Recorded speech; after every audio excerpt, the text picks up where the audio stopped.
வரும்போது பயப்படக்கூடாது. துன்பம் வரும்போது பயப்படக்கூடாது. துன்பத்திற்கு துன்பம் கொடுங்கள். அந்த நிகழ்ச்சியை நான் உங்களுக்கு சொல்வதன் மூலம் நீங்கள் வாழ்வில் வெற்றியடைய வேண்டும். நீங்கள் எல்லோரும் வாழ்வில் வெற்றியடைய வேண்டும். புரியுதா? ஓகே, இப்ப நான் சொல்றதை எல்லாரும் திருப்பி சொல்லணும். சொல்லுங்களா? ரெடியா? Okay, very good. ரெடியா எல்லாரும்? Very good, very good.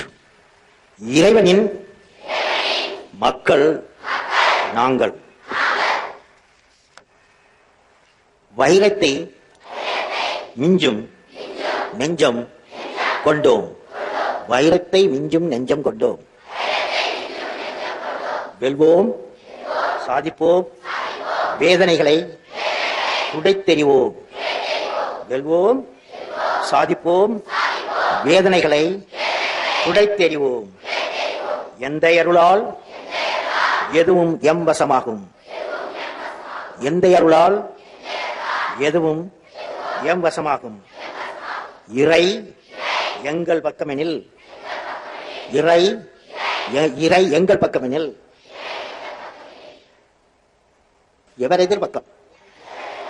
அதாவது என்ன அர்த்தம்னா, if God is for you, if God is for you, who can be against? அதுக்கு அர்த்தம் இறை எங்கள் பக்கமெனில் எவர் எதிர்பக்கம், எவர் எதிர்பக்கம் அப்படின்னு தமிழ்ல அர்த்தம். ஸோ இதை இறைவனின் குழந்தைகள் பேர் என்னுடைய கவிதை. அது உங்களுக்கு சொன்னேன். இது 3 சொல்லி திருப்பி திருப்பி சொன்னால் ஒரு வெற்றி என்ன வரும். அதாவது இறைவனின் மக்கள் நாங்கள், வைரத்தை மிஞ்சும் நெஞ்சம் கொண்டோம், வெல்வோம், சாதிப்போம், வேதனைகளை துடைத்தெறிவோம், எந்த அருளால் எதுவும் எவ்வசமாகும், இறை எங்கள் பக்கமேல் எவர் எதிர்பக்கம் அப்படின்னு ஒரு கவிதை. இது சொல்லிட்டேன்.